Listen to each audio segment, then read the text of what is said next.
This is Chuck Liddy reporting from Afghanistan for McClatchy newspapers. The morning air at Kandahar airfield is crisp and clear with a chill to it, and Sergeant Jeffrey Sherwood is excited.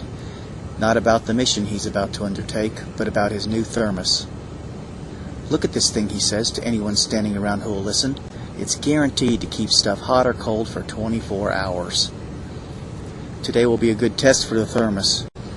Sherwood and the other 4 men assigned to the big Chinook helicopter known as Flipper 12 have a long day ahead of them, dropping supplies at far-flung forward operating bases arrayed precariously on what is known as the Ring Route in southern Afghanistan.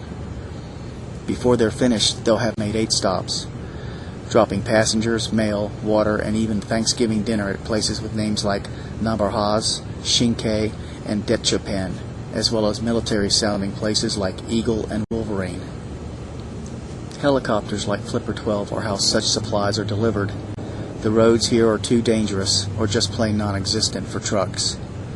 It's up to Sherwood and 2 others, Specialist Galen Cooper and Sergeant David Losian, to balance today's load, while Warrant Officer Jimmy Valencia, today's pilot, and Captain David Dunham, the co-pilot, go through the pre-flight checks. Brute strength and straps make sure the load doesn't shift during flight. Southern Afghanistan is ruggedly beautiful. Sharp, jagged mountains rise haphazardly from the high desert floor. The land below often offers wildly geometric patterns. Sherwood gets an unparalleled view from the ramp, which is always open. Cooper and Losian also have great views from behind belt-fed machine guns on both sides of the chopper. This isn't a tourist helicopter, after all. The stops come and go. At some there's new cargo and new passengers. If it weren't for the air and the noise and the potential for gunfire, Flipper 12 might feel like a flying bus service. There can be a sameness to the stops. Soldiers muscling a cargo of mail at one stop are blasted by the dust from the chopper's 70-mile-per-hour rotor wash. When the chopper needs to refuel, passengers must be herded away from the aircraft, then ushered back on board as the chopper flies on. Not all cargo is mundane. The crew likes to remember the odd ones.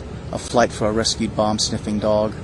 The time they flew a duffel bag filled with over $600,000 in cash for a special forces operation. And then there was that time they picked up the coffin of an Afghan that was unloaded from the back of the aircraft and put on the hood of a Humvee and then driven off.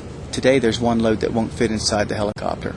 That one's attached to Flipper 12's belly by cables and makes its journey dangling beneath the helicopter. Hours into the flight, Crew Chief Sherwood makes himself an in-flight meal, his first of the day. Tuna squashed between 2 pieces of fajita bread. Soon he'll be back at Kandahar Air Base. That's where he'll declare the day a success as he unscrews the lid of his new thermos and pours a cup of steaming hot coffee. Yes, it's still hot after 7 hours. I'm Chuck Liddy of the Raleigh News and Observer, reporting from McClatchy newspapers from Kandahar, Afghanistan.